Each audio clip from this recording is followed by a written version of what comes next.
বিচাৰকসকলে নিজৰ প্ৰতিযোগী নিজৰ ষ্টুডেণ্টসকলক লৈ গৈ প্ৰাইজ দি পেলাই আৰু ভাল নচাসকলক যাতে বঞ্চিত নকৰে গুৰুৰ আচলতে সেইটো দৃষ্টিভংগী হ'ব নালাগে আৰু তেনেকুৱা মনোবৃত্তি লৈ বিচাৰ কৰাখনত আচলতে বহিবও নালাগে আৰু বিচাৰ কৰাখনত বহাৰ আগতে আচলতে অভিজ্ঞতাৰে পুষ্ট হৈ ল'ব লাগে আগতে দুদিনমান নাচিছিলে বুলিয়ে বিচাৰক বহি দিয়াৰ বহুত যোৰহাটত এতিয়া ওলাইছে বাকী হয়তো বেলেগতো হ'ব পাৰে কিন্তু মই যোৰহাটৰ কথা কৈছোঁ আৰু ইমান বেছি ছ'চিয়েল মিডিয়াত পাব্লিছ হৈ আছে এই কথাটো এতিয়া বিচাৰকসকলক লৈ পেলাই কোনোবাই কাৰোবাৰ নামক ধৰিও মানে ছ'চিয়েল মিডিয়াত লিখি দিছে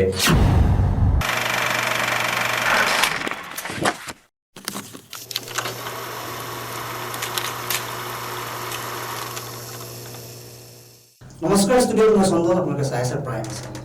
কথা পাতোঁ আহক প্ৰাইমৰ মজিয়াত আজিৰ অনুষ্ঠানত আমাৰ লগত আছে যোৰহাটৰ দুগৰাকী নৃত্য প্ৰতিযোগী তথা কথকৰ বিশাৰদ পিংকু বৰদলৈ আৰু প্ৰিয়ংকা বৰদলৈ পিংকুদা আৰু প্ৰিয়ংকা বা প্ৰথমতে আমাৰ প্ৰাইমৰ মজিয়াত আপোনালোকক স্বাগতম জনাইছোঁ ধন্যবাদ পিংকুদা আপোনাক সমগ্ৰ অসমে এগৰাকী শাস্ত্ৰীয় সংগীতৰ বিশাৰদ হিচাপে চিনি পায় আৰু এজন ভাল প্ৰশিক্ষক হিচাপে চিনি পায় আপুনি এই যাত্ৰা কেতিয়াবা আৰম্ভ কৰিছিলে মোৰ নৃত্যৰ যাত্ৰা আচলতে বহুত সৰুৰ পৰাই আৰম্ভ হৈছিলে মই যেতিয়া 4 বছৰ বয়স আছিলে মোৰ মায়ে তেতিয়াই সত্ৰীয়া নৃত্যৰ এখন বিদ্যালয়ত নাম লগাই দিছিলে আমাৰ ঘৰৰ ওচৰতে তেতিয়াৰ পৰাই মোৰ নৃত্যৰ যাত্ৰা আৰম্ভ হৈছিলে পিছলৈ মই সত্ৰীয়া নৃত্য সম্পূৰ্ণ কৰা নহ'লগৈ পিছলৈ মই কথক নৃত্যলৈ আহিলোঁ আৰু কথক নৃত্যৰ প্ৰশিক্ষণ ল'লোঁ মোৰ গুৰু চেতনা বৰগোহাঁই বৰাৰ ওচৰত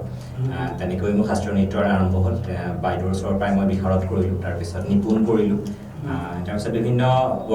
কৰ্মশালাসমূহতো মই কথক নৃত্যৰ প্ৰশিক্ষণৰ বাবে যাওঁ তাৰ ভিতৰত উল্লেখযোগ্য পণ্ডিত বিজু মহাৰাজদেৱে দিয়া প্ৰশিক্ষণতো মই অংশগ্ৰহণ কৰিছোঁ সকলোৱে পৰিচিত আন্তঃৰাষ্ট্ৰীয় খ্যাতিসম্পন্ন কথক নৃত্যশিল্পী মেঘৰঞ্জনী মেধি আৰু মৰমী মেধি বাইদেউ তেওঁলোকে মানে কৰ্মশালাখনি কৰিছিল তাতে মই প্ৰশিক্ষণ লৈছিলোঁ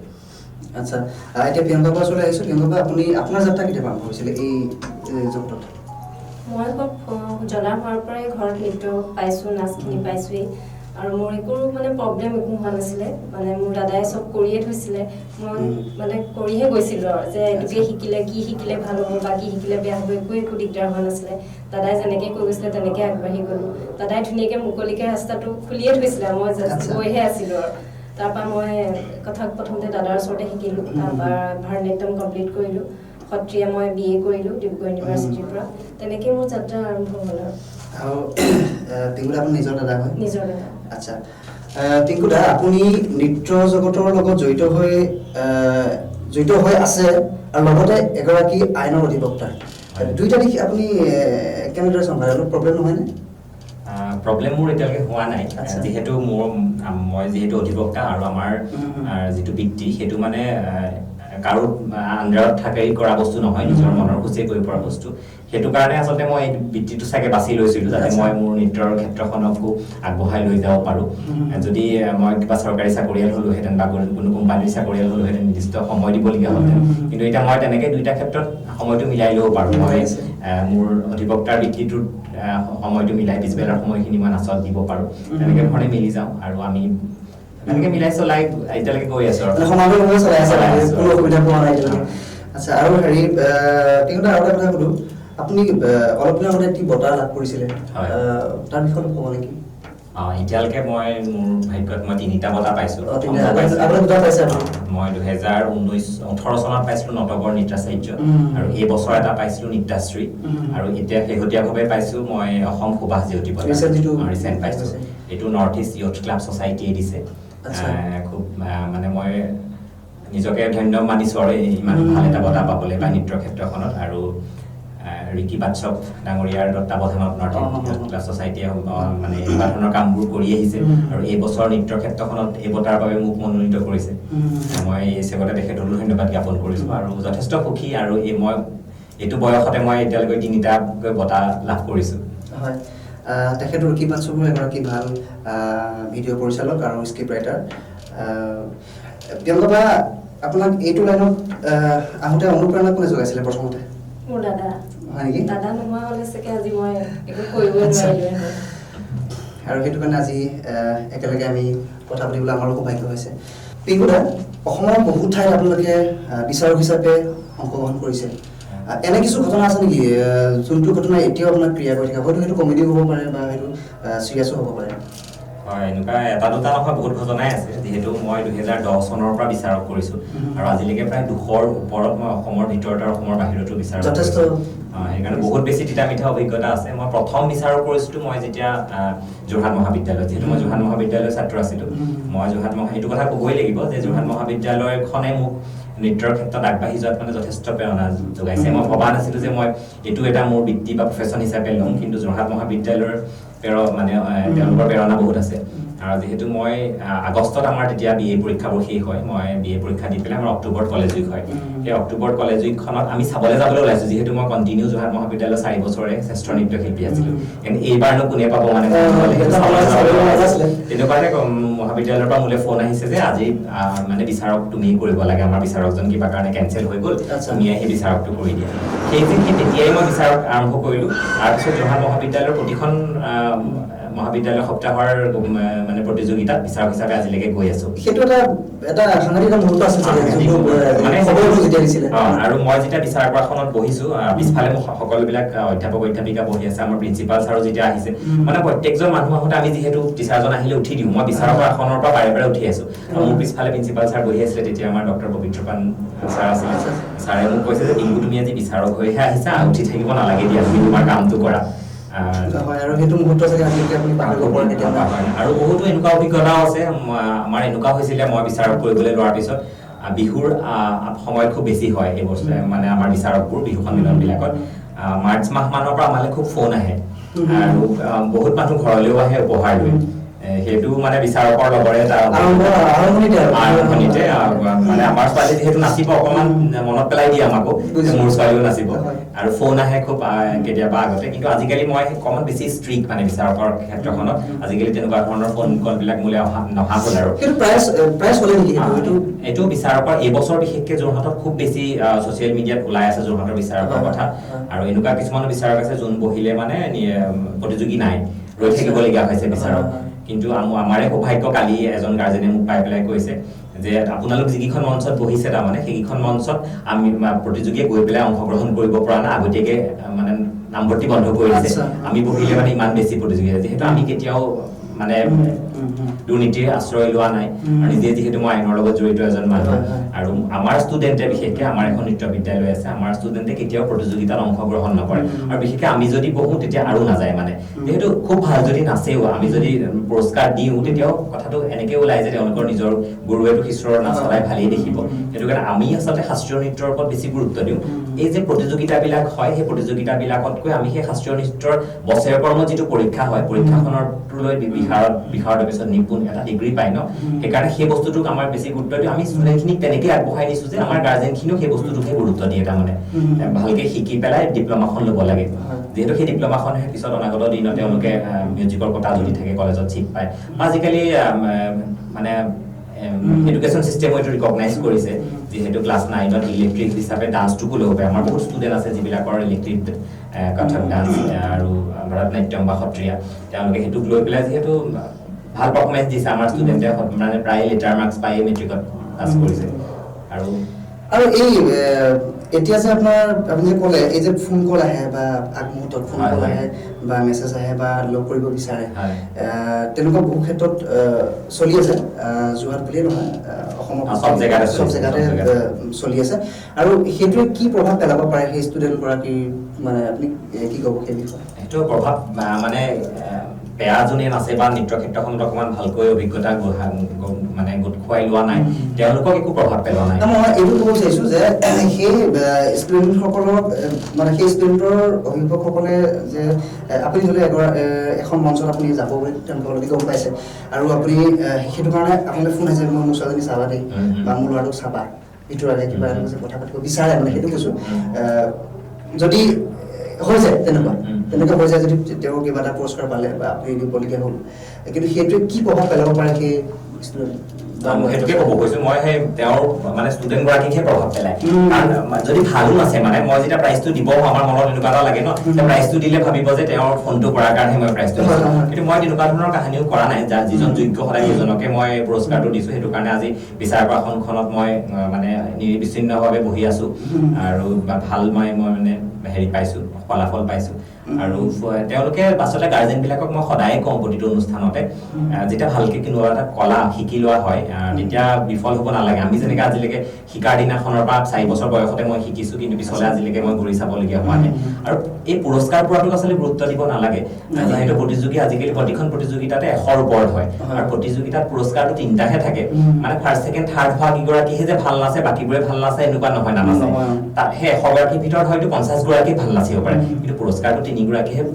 পাব সেইটো কাৰণে পুৰস্কাৰ নাপালে বেয়া নাচে নহয় আচলতে সকলৰ প্ৰতি মই ইয়াৰ জৰিয়তে আচলতে অনুৰোধ জনাইছোঁ আপোনালোকে ভালকে শিকাব আচলতে মই সদায় কৈ আহিছোঁ গুৰু নিৰ্বাচন কৰাটো আচলতে খুব ডাঙৰ এটা কথা গুৰুৰ আচলতে গু মানে আন্ধাৰ ৰু মানে পোহৰ আন্ধাৰৰ পৰা পোহৰৰ বাট দেখুৱাব পৰাজনেই হৈছে গুৰু সেই পোহৰৰ বাটটো যেতিয়া আপোনালোকৰ ছাত্ৰ ছাত্ৰীসকলক দেখুৱাব নোৱাৰিব তেওঁৰ আচলতে নৃত্যই হওক সংগীতেই হওক চিত্ৰকলাই হওক বা আপোনাৰ আনুষ্ঠানিক শিক্ষাতেই হওক কেতিয়াও আগবাঢ়ি যাব আচলতে নোৱাৰে সেইটো কাৰণে গুৰুজন আগতীয়াকৈ ঠিক কৰোঁতে ভালকৈ ঠিক কৰিব লাগে তেওঁ কিমান তেওঁ বেকগ্ৰাউণ্ডটো চাই ল'ব লাগে আচলতে তেওঁৰ প্ৰশিক্ষাৰ্থীসকলে কেনেকুৱা ধৰণৰ সফলতা পাইছে তেওঁ আচলতে কি ক্ষেত্ৰত গুৰুত্ব দিয়ে আৰু অভিভাৱকসকলৰো এটা কথা আজিকালি দুটা হৈ গৈছে এটা প্ৰফেচনেল ৱৰ্ডটো ইউজ কৰে মানে কম্পিটিশ্যনত নাচি প্ৰাইজ পাই DI দিলে গ'ল ছুপাৰ ডান্সাৰলে গ'ল সেইটোহে মানে বেছি গুৰুত্ব দিছে কিন্তু সেইটোতকে সেইটো এটা বেলেগ কথা সেইটো এটা গ্লেমাৰ ৱৰ্ডটো তাৰ লগত জড়িত হৈ আছে চাব লাগিব কিন্তু ভালকে আনুষ্ঠানিক আমি যিহেতু শাস্ত্ৰীয় নৃত্য শিল্পী আমি শাস্ত্ৰীয় নৃত্য শিকি শাস্ত্ৰীয় নৃত্যৰ চৰ্চা কৰি আমি লাভান্বিত হৈছোঁ সেইকাৰণে আমি যিটো লাভান্বিত হৈছোঁ সেই কথাটোহে দৰ্শকক বা ৰাইজক বিলাই দিব পৰা বাকীখিনি কথাত আমাৰ অভিজ্ঞতা নাই কিন্তু শাস্ত্ৰীয় নৃত্যত যথেষ্ট লাভান্বিত হ'ব শিকি পেলাই অন্য হ'লেও মানুহৰ দেহাটো ভালে হৈ থাকিব পিংকুদাই খুবেই সুন্দৰ কথা কেইটামান ক'লে আচলতে হয় নোহোৱাও নহয় আপোনালোকে জানে আৰু এতিয়া আমি প্ৰিয়ংকা বা আৰু পিংকুদাৰ এটি নৃত্য ভোগ কৰি লওঁ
আহিছোঁ প্ৰিয়ংকা বাৰ ওচৰলৈ প্ৰিয়ংকা বা আপুনি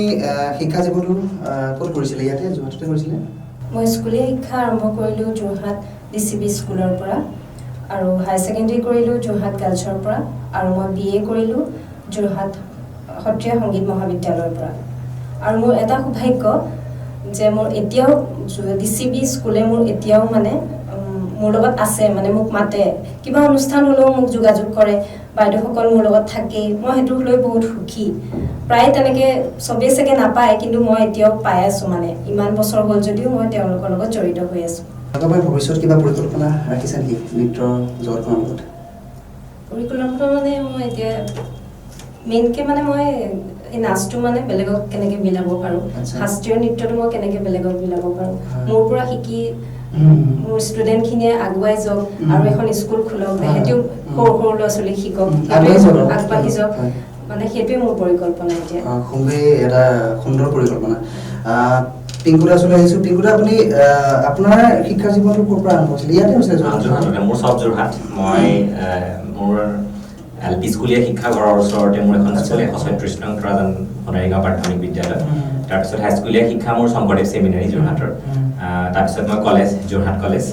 কলেজৰ পৰা মই হায়াৰ ছেকেণ্ডেৰী যোৰহাট কলেজৰ শিক্ষাতত্ত্ব বিভাগৰ পৰা মই স্নাতক ডিগ্ৰী তাৰপিছত যোৰহাট আইন মহাবিদ্যালয়ৰ পৰা মই আইনৰ স্নাতক কৰিলোঁ তাৰপিছত মই কৃষ্ণকান্ত সন্দিকৈ মুক্ত বিশ্ববিদ্যালয়ৰ পৰা শিক্ষাতত্ত্ব বিভাগত স্নাতকোত্তৰ MA কৰিলোঁ। সিমানেই মোৰ মানে আনুষ্ঠানিক শিক্ষা আৰু আৰু দুটাকৈ বছৰ বিহুৰ লগত জড়িত কোনো হ'ব পৰা নাছিলে, কোনো ধৰণৰ শ্বুটিং হওক বা নৃত্য জগতেই হওক, যিয়ে নহওক এই কালচাৰ দিশটো আমি একেবাৰে জড়িত হ'ব পৰা নাছিলোঁ দুটাকৈ বছৰ। এতিয়া এইবছৰ ভাল দিন, সকলোৱে প্ৰগ্ৰেম কৰি আছে, নিশ্চয় আপোনালোকো ব্যস্ত আছিলে। লকডাউনত আপোনালোকে কেনেধৰণে পাৰ কৰিছিলে? খুব ধুনীয়া এটা প্ৰশ্ন সুধিছা। লকডাউনৰ সময়খিনি প্ৰথম ভাগত আমি খুব ভাল, মানে যেতিয়া আৰম্ভ হৈছিলে লকডাউনটো, তেতিয়া আমি ভাবিছিলোঁ কি কৰিম, মানে এতিয়া যিহেতু আমি খুব বেছি টাইট চিডিউলত চলোঁ। মোৰ আগবেলা মই ক'ৰ্টলৈ যাওঁ, তাৰপিছত পিছবেলা মোৰ নৃত্যৰ শ্ৰেণীসমূহ থাকে বিভিন্ন জেগাত, আৰু মাজে মাজে প্ৰগ্ৰেমবোৰ আমাৰ হৈয়ে থাকে, বিচাৰ কৰাখনেই হওক বা বেলেগ ধৰণৰ প্ৰগ্ৰেমবোৰ। কিন্তু যেতিয়া লকডাউন বুলি ঘোষণা কৰিলে, তেতিয়া আমাৰ খুব মানে কি কৰিম কি নকৰিম লাগিছিলে। আৰু প্ৰথম দিনাখন আমি সকলোখিনি নাচৰ স্কুললৈ গৈছিলোঁ, আমাৰ পৰিয়ালৰ গোটেইখিনি গৈ পেলাই তাতে মানে মই প্ৰথম দিনাই কৈছিলোঁ যে যিহেতু ঘৰত শুই বহি থাকিলে আমাৰ আৰু বেছি মানে দেহাৰ অপচয় ঘটিব, আৰু যিহেতু টিভিটোত একদম বেলেগ ধৰণৰকৈ কৈ থাকে কথাবোৰ, কৰোণা এনেকুৱা হৈছে, অসমত ইমানজন পাইছে, সেইটো কাৰণে আমি আমাৰ গোটেই পৰিয়ালৰ গোটেইকেইজন আমি নৃত্য বিদ্যালয়লৈ আমাৰ গৈ পেলাই তাতে মানে এনেই নাচৰ ৰিহাৰ্চেল কৰিছিলোঁ। কৰি পেলাই তাত মনলৈ তেতিয়াই ভাবিলে যে মোৰ মনলৈ আহিলে যে যিহেতু আমি নাচৰ লগত জড়িত, আমি এই লকডাউনটো আমি নাচৰ জৰিয়তে পাৰ কৰোঁ। সেইটো কাৰণে প্ৰতিদিনাখনে আমি লকডাউন 1ৰ পৰা 54লৈকে 54টা ভিডিঅ' আমি আপলোড কৰিছিলোঁ। আমাৰ নিজৰ এটা ইউটিউব চেনেল আছে চন্দ্ৰকলা বুলি, তাতে আমাৰ ফেচবুক একাউণ্টত প্ৰত্যেক দিনাখনে আমি বেলেগ বেলেগ নাচিছিলোঁ, আৰু নাচি পেলাই আমি ভিডিঅ' আপলোড কৰিছিলোঁ, আৰু খুব সঁহাৰি পাইছিলোঁ দৰ্শকৰ। বহুতকেই আমাৰ ভিউৱাৰ্ছ হৈছিলে, বহুত হাজাৰ হাজাৰ মানুহে চাইছিলে, অচিনাকি মানুহে ফোন নাম্বাৰ লৈ আমাক ফোন কৰিছিলে আমাৰ মানে নৃত্য চাই পেলাই। আৰু কেতিয়াবা যদি আমি ৰাতিপুৱা শুই উঠি পেলাই আমাৰ এটাই কাম, দুই ভাতৃ ভগ্নী, যে আজি কোনটো গান নাচিম, গানটো চিলেক্ট কৰোঁ, তাৰপিছত আমি ৰিহাৰ্চেল কৰোঁ, ৰিহাৰ্চেল কৰি পেলাই সন্ধিয়া সময়ত আমি গানটোৰ শ্বুটিং কৰোঁ নিজৰ মোবাইলটোতে। শ্বুটিং কৰি পেলাই ৰাতি 8-9টামান বজাত আমি ভিডিঅ'টো এৰোঁ। যদি কেতিয়াবা এৰা দেৰিও হৈছিলে, মোৰ লগৰ কোনোবাই হওক বা আমাৰ শুভাকাংক্ষী ফোন আহিছিলে যে আজি ভিডিঅ'টো কিয় এতিয়ালৈকে এৰা নাই, আমি চাবলৈ ৰৈ আছোঁ, তেতিয়া খুব বেছি আমি উৎসাহিত হৈছিলোঁ যে আমাৰ কামটো মানুহে আদৰি লৈছে। আৰু সেই 54 ডেজ আমি বিভিন্ন বেলেগ বেলেগ নাচিছিলোঁ, কথক, সত্ৰীয়া, ভাৰতনাট্যম, সৃষ্টিশীল নৃত্য, আৰু কৰোণাৰ ওপৰতো আমি বিভিন্ন ধৰণৰ কৰিছিলোঁ। সেইটো সময়ত নীলোৎপলৰ এটা গান ওলাইছিলে কৰোণাৰ ওপৰত, সেই গানটোত কৰিছিলোঁ। যোৰহাটৰ জয়ন্তনাথ দেৱৰ এটা গান ওলাইছিলে কৰোণাৰ ওপৰত, সেই গানটোত কৰিছিলোঁ। আৰু আমি নিজেই কৰোণাটোক থিম হিচাপে লৈ পেলাই কিছুমান কাম কৰিছিলোঁ। আমি খুব ভালকৈ পাৰ কৰিছিলোঁ 54 ডেজ। তাৰপিছত লাহে লাহে যেতিয়া লকডাউনৰ প্ৰথম পৰ্যায়, দ্বিতীয় পৰ্যায়, তৃতীয় পৰ্যায়লৈকে কৰিলোঁ, চতুৰ্থ পৰ্যায়ৰ পৰা অকণমান শিথিলতা আহিলে, আমি অকণমান বেলেগ বেলেগ কামত ব্যস্ত হ'লোঁ, আমাৰ কোৰ্ট কাছাৰীও খুলিলে। তাৰপিছত আমি সেই 54টা ডেজ কিন্তু আমি খুব ভালকৈ পাৰ কৰিলোঁ। আপোনালোকে কোনোবাই যদি মন কৰে আমাৰ ফেচবুক পেজত গৈ পেলাই বা আমাৰ Chandrakala and institute of art and culture নামৰ যিটো ইউটিউব চেনেল আছে, তাত গৈ আপোনালোকে চাব পাৰে। 54 ডেজত আমি 54টা ডান্স কৰিছিলোঁ, আৰু আমাক বহুতে ফোন কৰি পেলাই কয় যে আপোনালোকে ইমান সদায় কেনেকৈ নতুন নতুন কৰিব পাৰে। আৰু আমাৰ 54টা দিনত 54টা আমি কষ্টিউম পিন্ধিছিলোঁ বেলেগ বেলেগ, যিহেতু আমি সৰুৰ পৰা নাচৰ লগতে জড়িত, আমাৰ বিভিন্ন কষ্টিউম ঘৰতে আছিলেই। আমি সদায় বেলেগ বেলেগ কষ্টিউম পিন্ধি পেলাই সদায় বেলেগ বেলেগ ধৰণৰ গান কৰিছিলোঁ, বিভিন্ন স্বাদ থকা, কেতিয়াবা বিহুৰ সময়ত বিহু কৰিছিলোঁ, চাউথ ইণ্ডিয়ান কৰিছিলোঁ, এনেকুৱা বিভিন্ন কৰিছিলোঁ। আপোনালোকে আমাৰ পেজত গৈ চাব পাৰিব। আমি খুব ভালদৰে লকডাউনৰ সময়খিনি পাৰ কৰিছিলোঁ। আৰু আচলতে নিজৰ যিটোৰ লগত জড়িত হৈ ভাল পায় মানুহে, নিজে ভাল পাই কৰা কাম, সেই কামখিনি কৰি থাকিলে আচলতে কেতিয়াও মানে বেয়া নালাগে এনেকুৱা সময়খিনিত। আৰু যথেষ্ট মানুহৰ সেইটো সময়ত অসুবিধা হৈছিলে, কৰিবলৈ একো কাম নাইকিয়া হৈছিলে, আৰ্থিকভাৱেও মানুহবোৰ বহুত দুৰ্বল হৈছিলে। সেইকাৰণে এনেকুৱা ধৰণৰ কামৰ লগত যদি জড়িত হৈ থাকে, অকণ ডিপ্ৰেশ্যনটো কম হয় বুলি আমি ভাবোঁ আচলতে। যিহেতু নৃত্যৰ লগত জড়িত থাকি আমি অকণো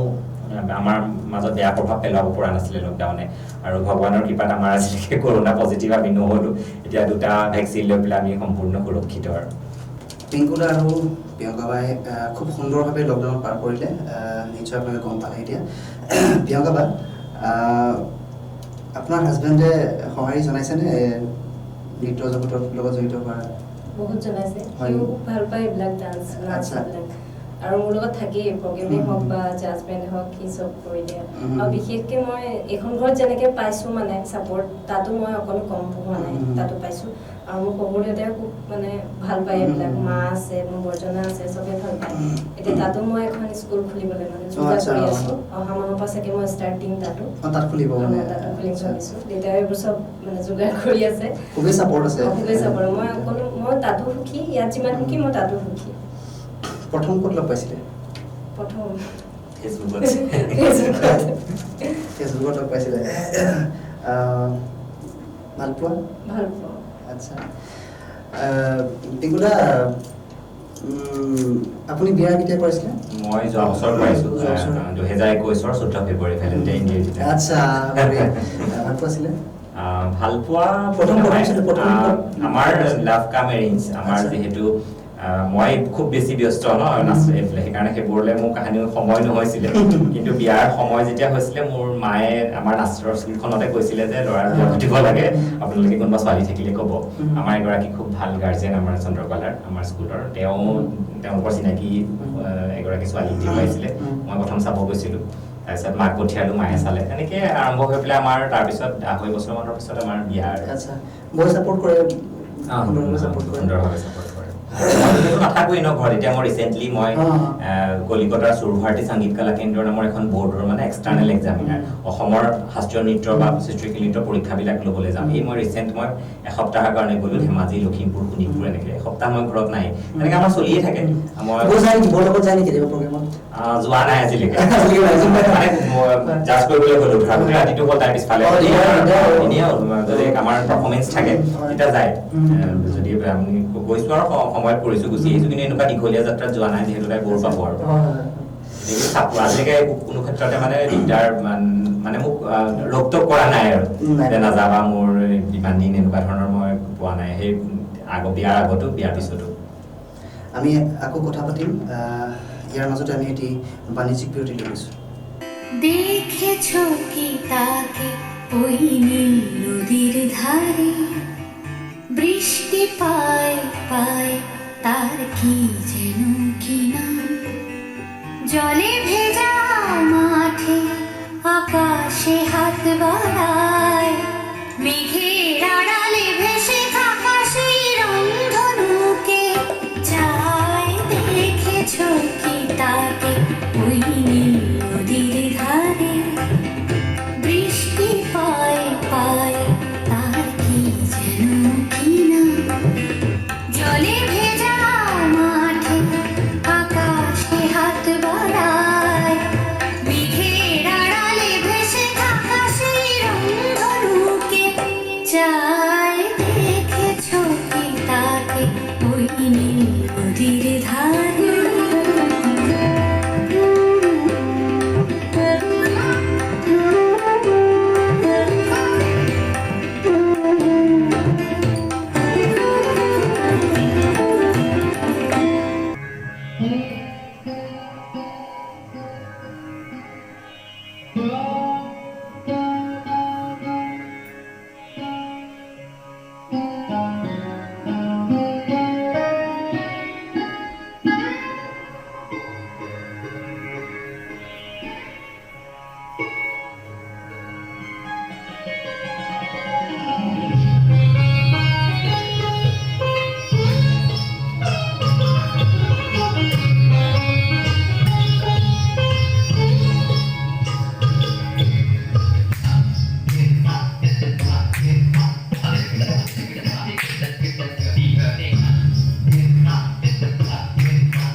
বিৰতিৰ পিছত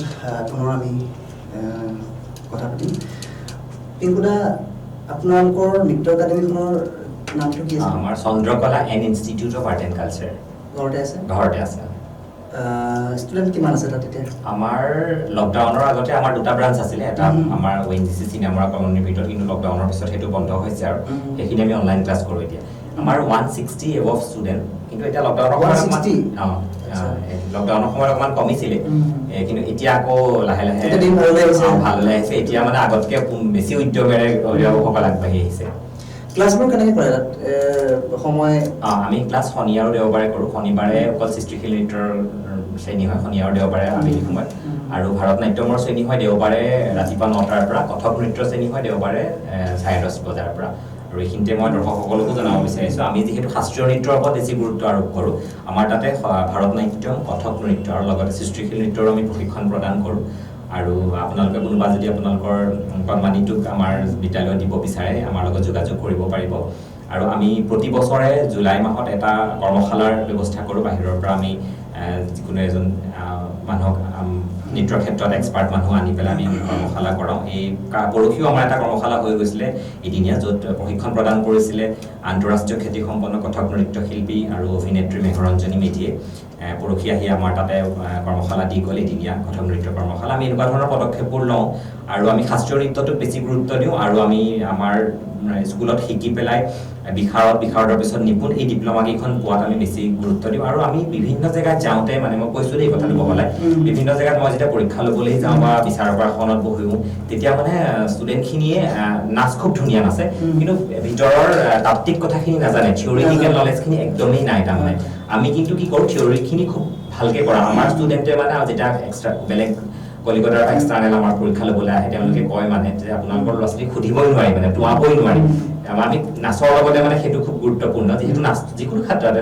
প্ৰেক্টিকেল বস্তুটো জানিলেই নহ'ব, থিয়ৰিটিকেল নলেজটো জানিব লাগিব, আমি সেইটো খুব গুৰুত্ব দিওঁ। আৰু আমাৰ এখন থিয়ৰি পেপাৰ থাকে, বেলেগ স্কুলৰ কথা নাজানো, আমাৰ স্কুলত কিন্তু আমি এজন ইনভিজিলেটৰ এপইণ্ট কৰোঁ থিয়ৰি দিনাখন, আৰু আমি চব ওলাই দিওঁ, কোনো কিতাপ চাই লিখিব নোৱাৰে। তাৰমানে আমি একদম মেট্ৰিক পৰীক্ষাৰ নিচিনাকৈ টাইটকৈ কৰোঁ, ষ্ট্ৰিক্টকৈ কৰোঁ। আৰু বিশেষকৈ আমাৰ স্কুলখনৰ যিজন সভানেত্ৰী অঞ্জু বৰদলৈ, তেখেত সম্বন্ধত মোৰ জেঠাই হয়। জেঠাই মানে খুব বেছি ষ্ট্ৰিক্ট এইবিলাক ক্ষেত্ৰত, যাতে যি শিকিছে ভালকৈ শিকিছে, ল'ৰা ছোৱালী লাগিলে ফেইল কৰিলে অহা বছৰ আকৌ পৰীক্ষা দিব, কিন্তু অকণো মানে বা জেঠাই নিজেই গৈ তাত উপস্থিত থাকে আমাৰ সভানেত্ৰীগৰাকী, আৰু আমাৰ লগতে ইনভিজিলেটৰ থাকেই। কিবা প্ৰশ্ন নোৱাৰিলে নুবুজিলে আমি কৈ দিছোঁ বেলেগ কথা, কিন্তু উত্তৰ কৈ দিয়া বা কিতাপ মেলি আমাৰ তাত কেতিয়াও নহ'ব। সেইটো কাৰণে চাগে আমাৰ ছাত্ৰ ছাত্ৰীয়ে থিয়ৰি জ্ঞানটো বেছিকৈ পায়। আৰু নৃত্যটো ভালকৈ শিকিবলৈ হ'লে থিয়ৰিখিনি জানিব লাগিব। যেতিয়া মই সদায় কওঁ যে নাচত আমাৰ প্ৰকাশভংগীটো খুব গুৰুত্বপূৰ্ণ, এক্সপ্ৰেছন বুলি আমি যিটো কওঁ, যেতিয়া আমি যথেষ্ট লাগে, নাচ বুলিয়ে নহয়, আপোনাৰ ড্ৰামা নাটকতো লাগে ন এক্সপ্ৰেছনটো। সেই বস্তুখিনি যেতিয়া নিজে শিকিব কথাখিনি, তেতিয়া সেই দুখৰ সময়ত গানটোত কিবা দুখৰ কথা থাকিলে দুখৰ এক্সপ্ৰেছনটো কেনেকৈ দিব লাগিব, সেই লাজটো কেনেকৈ কৰিব লাগিব, যেতিয়া সেই ভিতৰৰ কথাখিনি জানিব, তেতিয়া ষ্টুডেণ্টখিনি গুৰুজনে শিকাই নিদিলেও হ'ব, ক'লেই হ'ল যে তুমি এনেকুৱা কৰিবা, কাৰণ তেওঁলোকে শিকিছেই ন। আৰু সুধিলেও ক'ব পাৰিব যে তুমি যে কৰিলা এক্সপ্ৰেছনটোৰ নামটো কি। কিন্তু মই বিভিন্ন জেগাত পৰীক্ষা ল'বলৈ গৈ বা বিচাৰ কৰাখনত বহি যেতিয়া সুধোঁ, ছাত্ৰ ছাত্ৰীসকলে কিন্তু খুব কম সংখ্যকহে উত্তৰ দিব পাৰে। মানে আচলতে ভালকে মই বহুত কিবা কিবি জানো বুলি কথা নাই, কিন্তু যিখিনি জানো মই সেইখিনি আচলতে, যিহেতু এটা বিশ্বাসত অভিভাৱকসকলে আমাৰ চন্দ্ৰকলাত নামভৰ্তি কৰাইছে ন, আমি আগবঢ়াই নিয়াত আমাৰ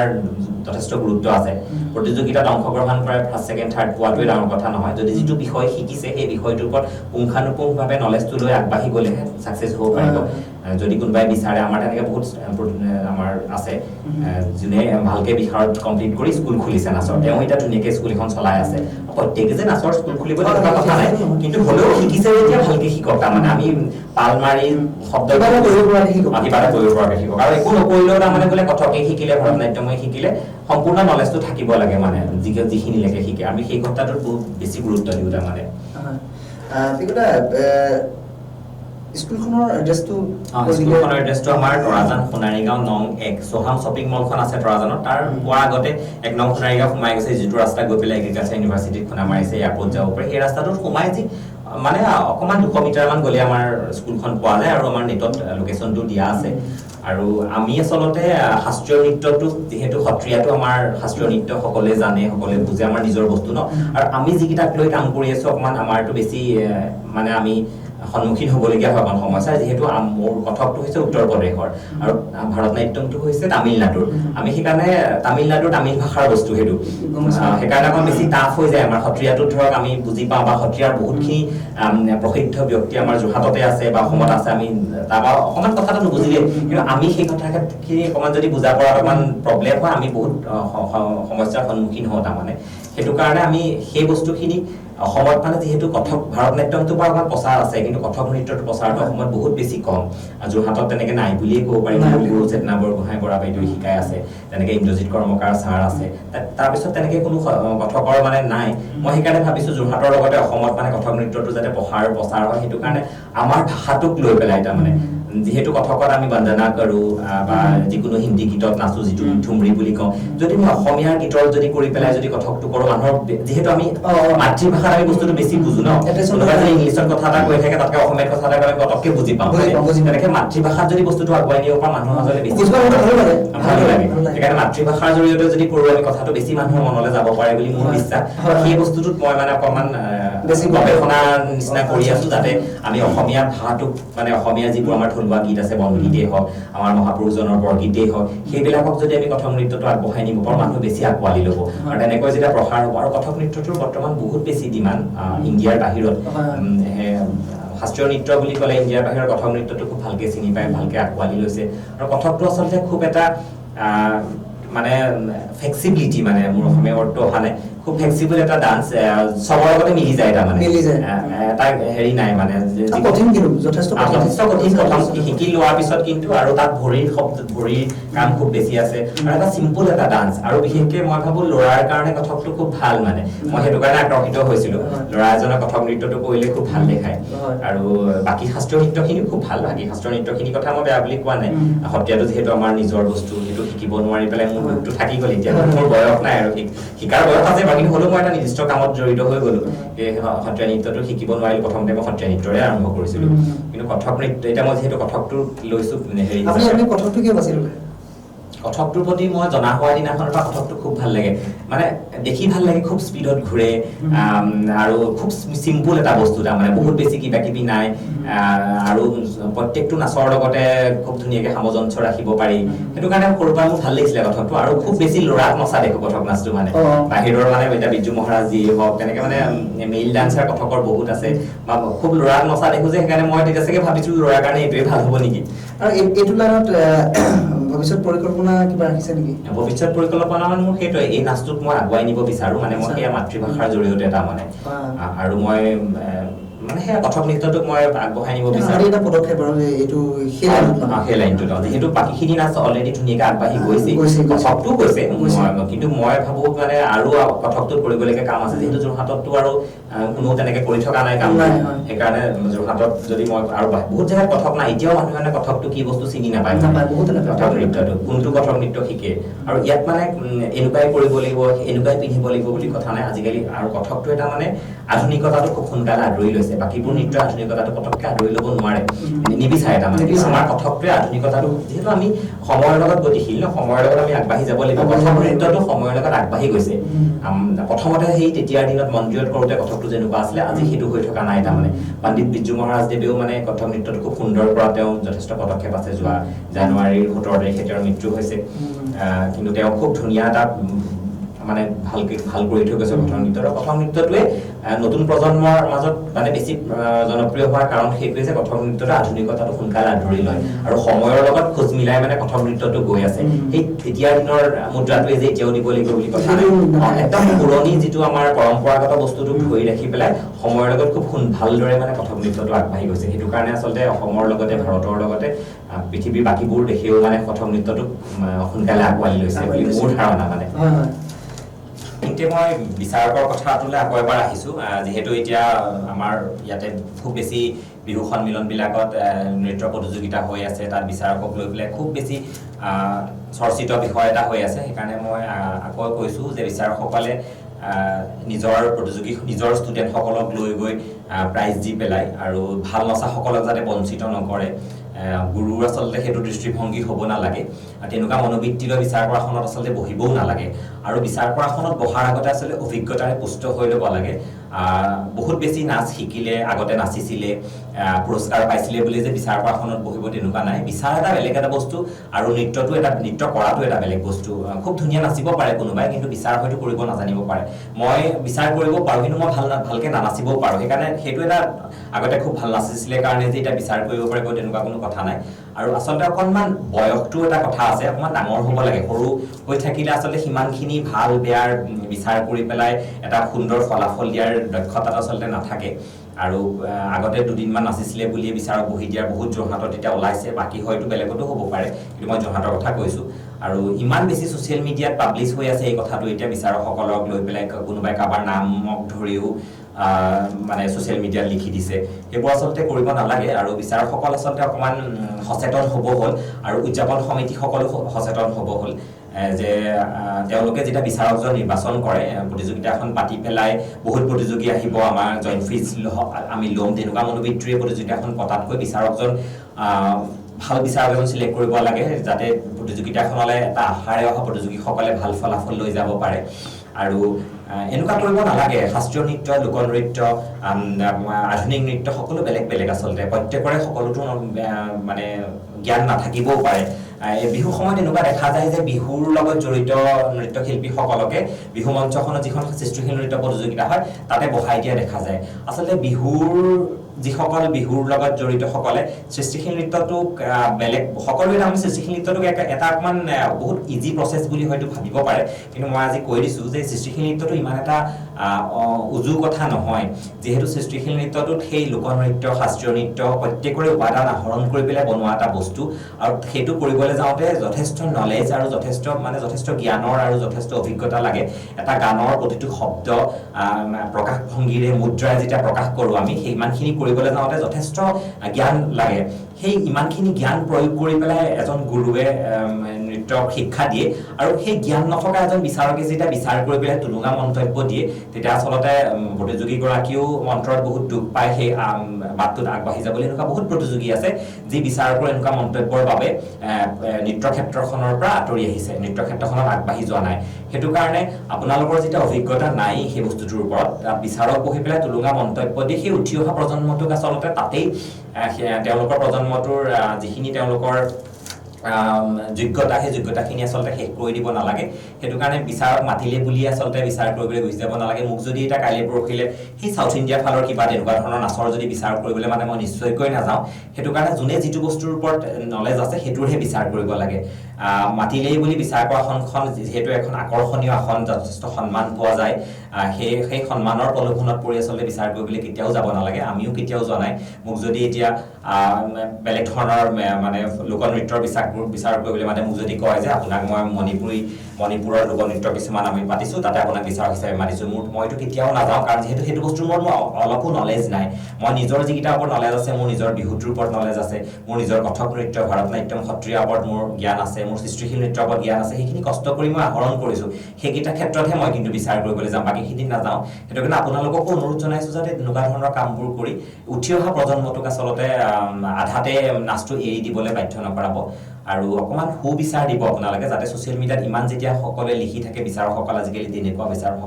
তেনেকুৱা তেতিয়া আমাৰো গাত লাগে যিহেতু আমিও বিচাৰ কৰি ফুৰোঁ সিদিনাখন মোৰ গুৰু চেতনা বৰগোহাঁই বাইদেৱে মোক ফোন কৰি কৈছে যে এই যে লিখি আছে বিচাৰক নামটো লিখি দিবলৈ ক'বাচোন কাৰণ আমাৰো প্ৰেষ্টিজ ইছ্যু হয় যিহেতু আমিও বিচাৰ কৰি আহিছোঁ আজি ইমান বছৰৰ পৰা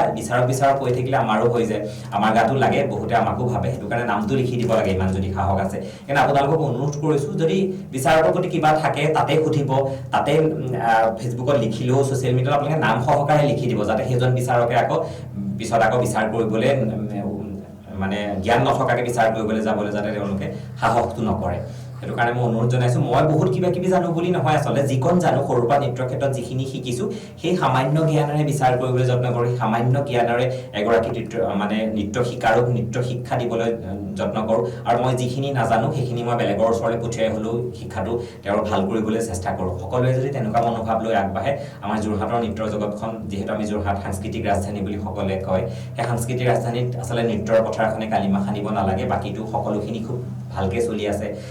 গীতৰ ক্ষেত্ৰত নাট্যৰ ক্ষেত্ৰত নৃত্যৰ ক্ষেত্ৰখনো খুব ভালকৈ চলি যাওক আৰু অকণমান দুদিনমান ক'ৰবাত প্ৰাইজ পাই দুটামান নাচ শিকি নাচৰ স্কুলো খুলিব নালাগে আৰু বিচাৰকৰ আসনত বহিবলৈও যাব নালাগে আৰু তেওঁলোকৰ ভৱিষ্যতে কিন্তু অকণমান অসুবিধাহে হয় ভালকৈ আগবাঢ়ি যোৱাত এইটো কথা ক'লোঁ, আপোনালোকে কথাটো অকণমান গুৰুত্ব সহকাৰে ল'ব। নিকুতে খুবেই সুন্দৰ কথা কেইটামান ক'লে আৰু সঁচাকৈ সেইটো সত্য কথা আচলতে, সেইটো কাৰণে সেইটো মানে খুব চৰ্চিত হৈ আছে আজিকালি। আৰু মোৰ ভণ্টি যিহেতু তাই সত্ৰীয়া ভাৰত নাট্যম কথক তিনিওটাতে বিশাৰদ ল'লে, নিপুণ কৰিলে, তাই ভাৰত নাট্যমত গ'ল্ড মেডেলিষ্টো। তথাপিওতো আজি ইমান বছৰে বিচাৰ কৰা আসনখনলৈ মই আগবঢ়াই দিয়া নাই ন, এইবছৰ প্ৰথম আগবঢ়াই দিছোঁ। এইবাৰ প্ৰথম ইমান তাই এতিয়া ইমান মানে 25-26 বছৰ নিজৰ বয়স এটা হোৱাৰ পিছত মই আগবঢ়াই দিছোঁ। আচলতে তাইতো ইমান দিনতে শিকি মেলি শেষ হ'ল, তথাপিওতো মই আগবঢ়াই দিয়া নাছিলোঁ। কিন্তু তাইলৈতো অফাৰো আহিছিলে ন বিচাৰকৰ। কিন্তু মই এতিয়া মোৰ তেনেকৈ হেৰি ষ্টুডেণ্টো কিছুমান আছে যোনে কয় যে তোমাৰ আমুক ষ্টুডেণ্টজনী বিচাৰক বহাম, কিন্তু মই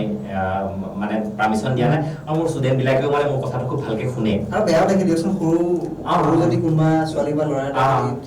বিচাৰক কিন্তু এনেকুৱা হয় ন, বিচাৰকতকে মানে ষ্টুডেণ্টৰহে বয়স বা নলেজ বেছি থাকে। দেখিবলৈ বেয়া লাগে। সেইটো হয় বাৰু। আজি আমাৰ প্ৰাইমৰ মজিয়াত আমাৰ নিমন্ত্ৰণ ৰক্ষা কৰি আহি উপস্থিত হোৱাৰ বাবে আপোনালোক দুয়োগৰাকীকে আমাৰ ফালৰ পৰা ধন্যবাদ জ্ঞাপন কৰিছোঁ। হয়, আমাৰো খুব ভাল লাগিলে। আছাম প্ৰাইমৰ সমূহ কৰ্মকৰ্তালৈ আমিও ধন্যবাদ জ্ঞাপন কৰিছোঁ, মোক আৰু মোৰ ভণ্টিক ইমান সুবিধা দিয়াৰ বাবে। আৰু মনৰ ক্ষোভ কিছুমান আছিলে এইকেইদিনত, আৰু মনৰ কথা কিছুমান ক'বলৈ সুবিধা দিয়াৰ বাবে মই ধন্যবাদ জ্ঞাপন কৰিছোঁ। আৰু এইখিনিতে প্ৰাইম আছামৰ সমূহ দৰ্শকক জনাওঁ যে আমি অহা জুলাই মাহত চন্দ্ৰকলা এখন নৃত্যৰ প্ৰতি বছৰৰ দৰে নৃত্যৰ এখন কৰ্মশালাৰ আয়োজন কৰিছোঁ। আৰু তাতে এতিয়ালৈকে ঠিক হোৱা নাই কোন আহিব, কিন্তু খুব ভাল এগৰাকী প্ৰশিক্ষকক আমি প্ৰতি বছৰে নিমন্ত্ৰণ জনোৱাৰ দৰে এইবাৰো জনাম। আপোনালোকে আমাৰ লগত যোগাযোগ কৰি আমাৰ প্ৰশিক্ষণ ল'ব পাৰিব, আমি আপোনালোকক খবৰ দিম। আৰু সমূহ দৰ্শককো আমাৰ ফালৰ পৰা শুভেচ্ছা জ্ঞাপন কৰিছোঁ, আৰু পুনৰবাৰ সমূহ কৰ্মকৰ্তাক আমাৰ দুইজনৰ ফালৰ পৰা ধন্যবাদ জ্ঞাপন কৰিছোঁ। সময়ৰ প্ৰতি লক্ষ্য ৰাখি আজি আমাৰ অনুষ্ঠানটি ইমানতে সামৰণি মাৰিলোঁ। চাই থাকিব প্ৰাইম আছাম।